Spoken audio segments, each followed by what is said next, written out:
हैं वह शिक्षक समाज से जुड़ी हुई सभी समस्याओं को लेकर दूरभाष पर मुझे अवगत करा रहे हैं, व्हाट्सएप पर मैसेज करते रहते हैं।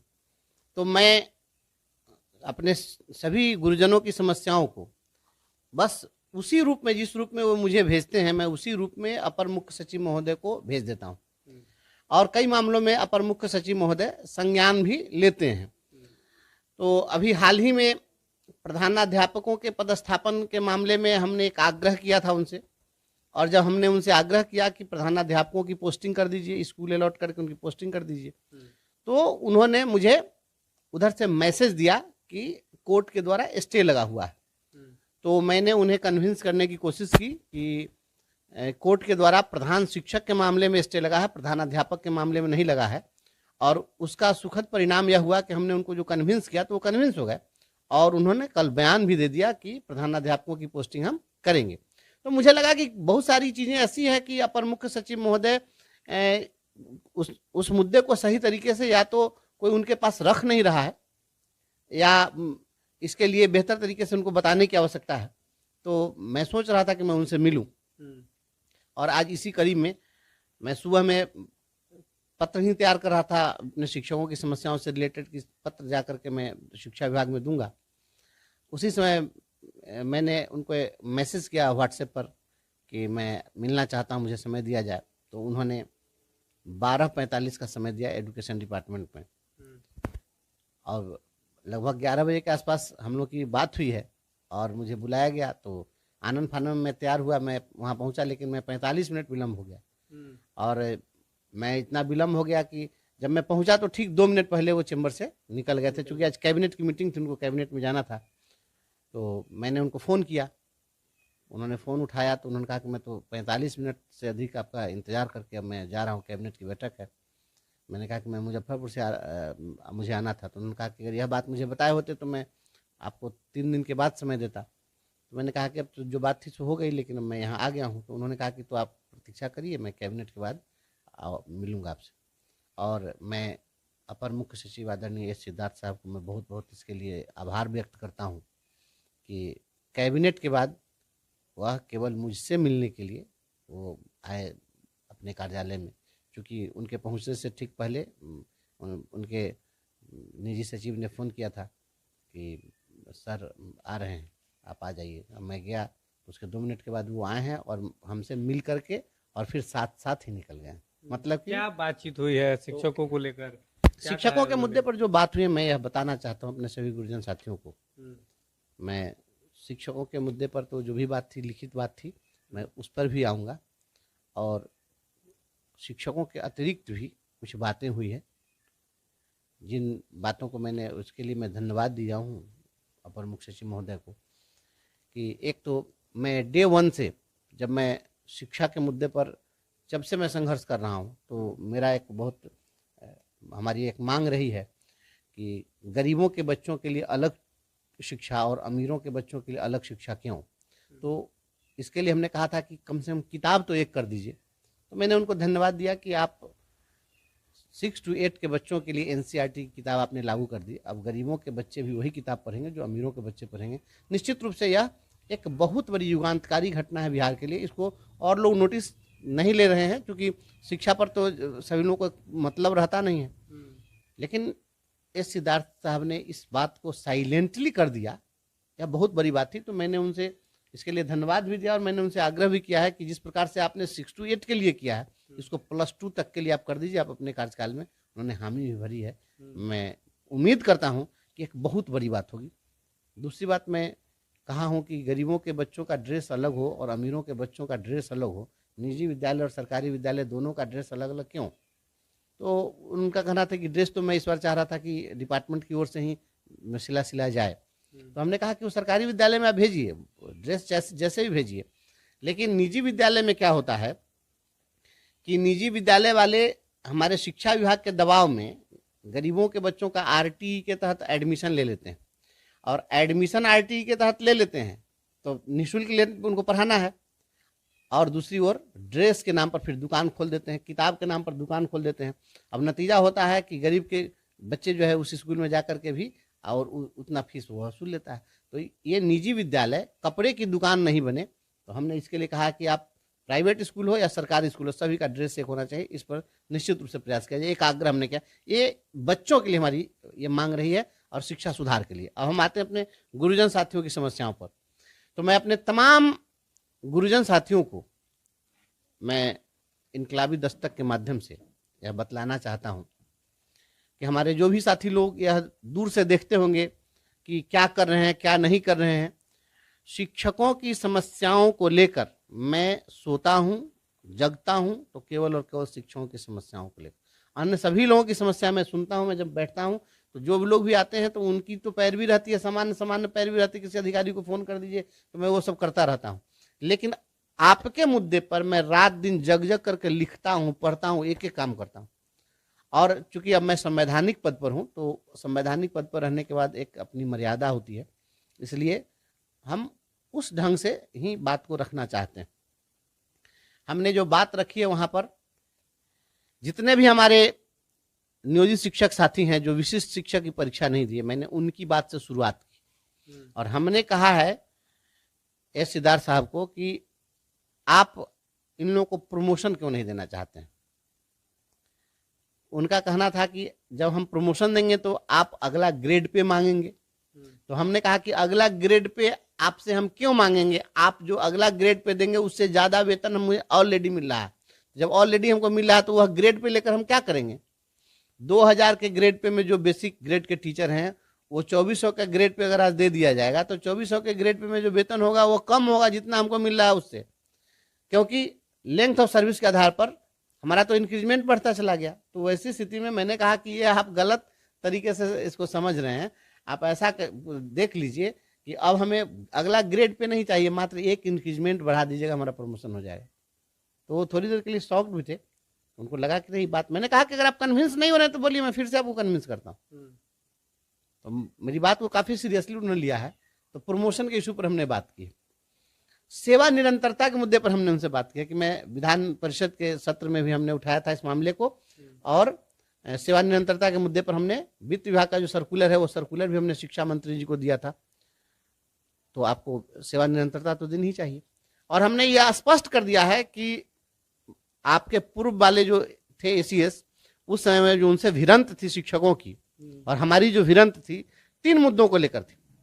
एक था कि वो कह रहे थे कि आप परीक्षा दीजिए और परीक्षा देने के बाद में हम 3 जिले का परिभ्रमण योजना चलाएंगे। तो क्या परिभ्रमण योजना, क्या हम परिभ्रमण योजना का मतलब कि वो कह रहे थे कि 3 जिले का विकल्प लेके बार बार पोस्टिंग कर देंगे। तो उस चीज को मैंने कहा कि इस चीज को तो आपने समाप्त कर दिया कि स्वैच्छिक पोस्टिंग आपने दे दिया, तो एक मांग पूरी हमारी हो गई। एक तो आपने पहले ही कर दी है, दूसरी हम मांग कर रहे हैं कि हमको सर्विस कंटिन्यूटी दे दीजिए।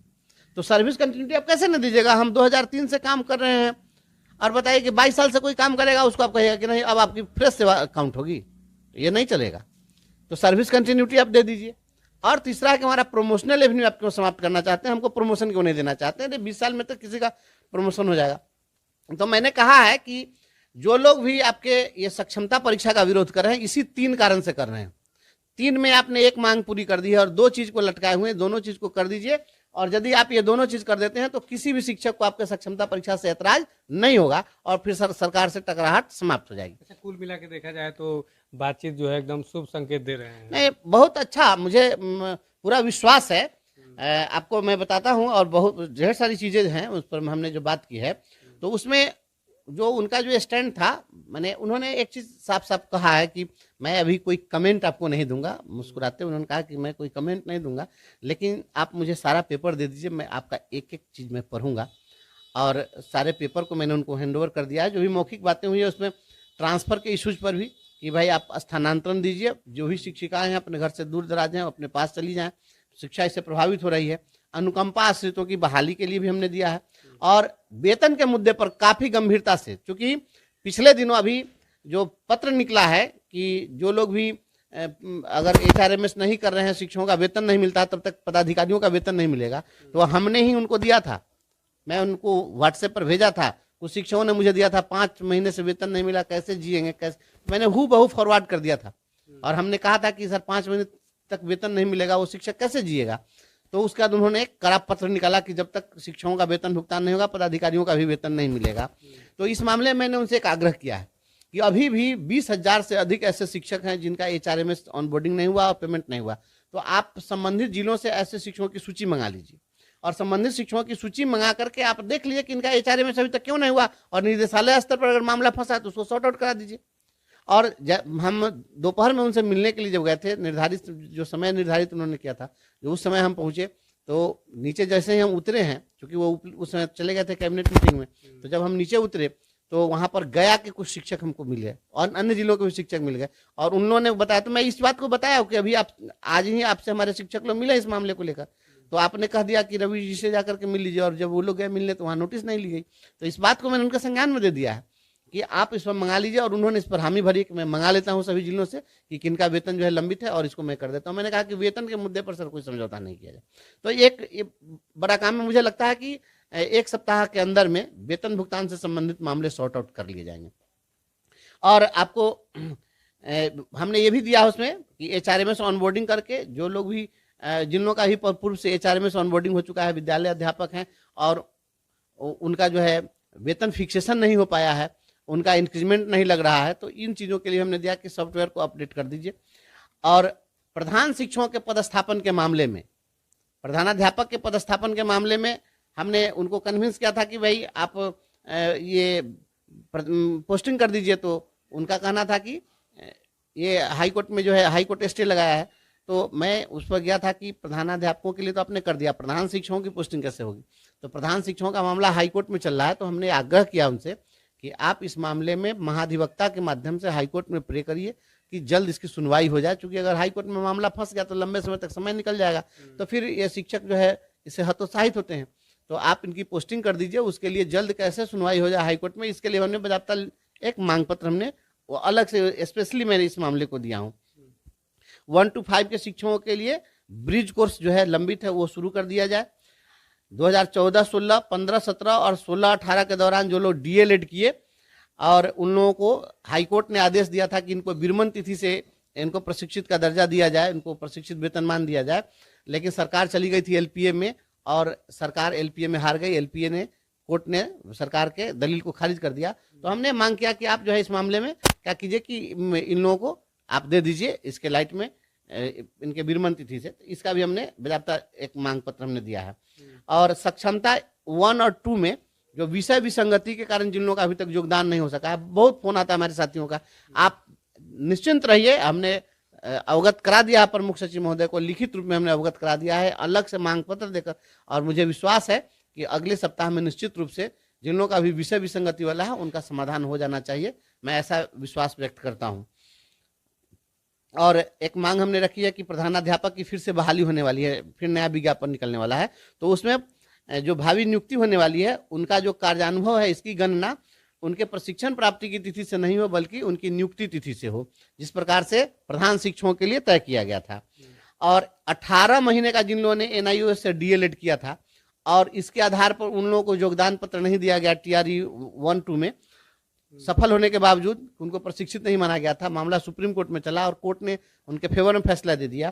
तो अब हम मांग कर रहे हैं कि भाई जो लोग उसमें क्वालिफाइड हैं, तो अब तो जब कोर्ट ने मुहर लगा दिया कि नहीं इनका प्रशिक्षण मान्य है, तो उनको आप योगदान का आदेश दे दीजिए।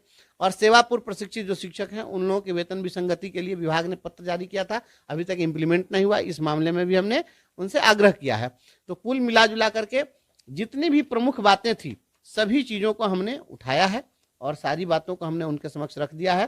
उन्होंने गंभीरता से सभी बातों को सुना है, हमारे सारे पेपर ले लिए हैं, लगभग मुझे लगता है कि 50-60 पन्ने का मेरा टोटल दस्तावेज था, सब हमने दिया है, खुद उन्होंने हाथ में लिया और उन्होंने बोला कि मैं इसको पढ़ूंगा। हाँ, पर उन्होंने कहा कि मैं एक एक चीज़ को मैं पढ़ूंगा, घर पर जाकर पढ़ूंगा और इसको मैं देखूंगा, खुद से अपने हाथ में लिया उन्होंने किसी दूसरे स्टाफ को नहीं दिया है। और राज्य के अपर मुख्य सचिव महोदय को मैं इसके लिए भी धन्यवाद देता हूँ कि वहाँ पर जब मैं गया तो एक पदाधिकारी बैठे हुए थे, तो मैंने उनको इसके लिए भी धन्यवाद दिया है कि मैं राज्य के स्कूलों की दुर्दशा जब दिखाना शुरू किया कि आप क्लासरूम नहीं है, बिल्डिंग डैमेज है, कहीं जगह नहीं है, बच्चे कहाँ बैठेंगे, तो ये पहली बार एक ऐसा इन्होंने प्रयास किया कि संबंधित विद्यालय के शिक्षक वह स्वयं ई शिक्षा कोष ऐप पर अपने रिक्वायरमेंट को अपलोड कर दें कि उनकी क्या क्या जरूरतें हैं, भवन चाहिए, टीचर चाहिए, जो चाहिए।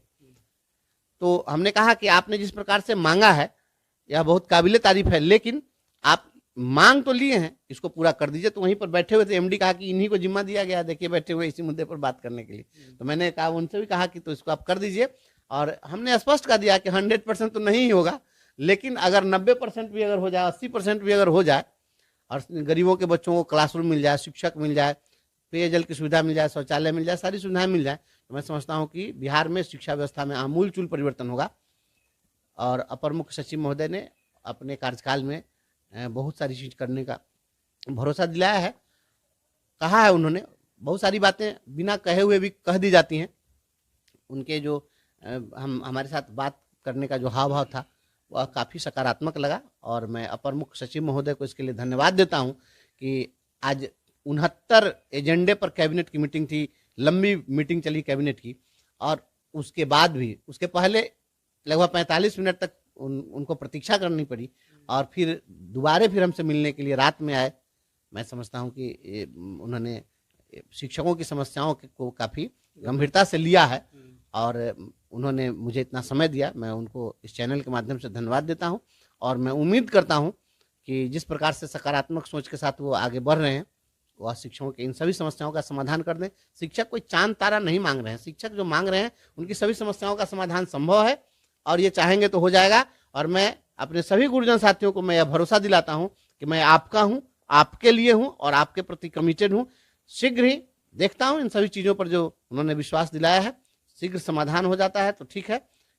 मुझे उम्मीद है कि अगर सभी समस्याओं का समाधान न भी हो तो अधिकांश का समाधान निश्चित रूप से हो जाएगा, और वह आपको दिखेगा। हमारा जो प्रयास है, बोलने की जरूरत नहीं है, आपको दिखेगा, और आवश्यकता पड़ेगी फिर हम लोग मिलेंगे उनसे।